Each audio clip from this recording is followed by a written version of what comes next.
Psalm 32, verse 8. I, the Lord, will instruct you and teach you in the way you should go. I will counsel you with my eye upon you. I, the Lord, will instruct you and teach you in the way you should go. I will counsel you with my eye upon you. Psalm 32, verse 8. Estamos en el Salmo 32, verso 8.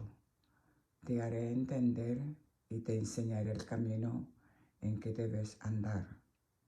Te haré entender y te enseñaré el camino donde debes andar. El Salmo 32, verso 8. In Jesus' name, I pray. Amen.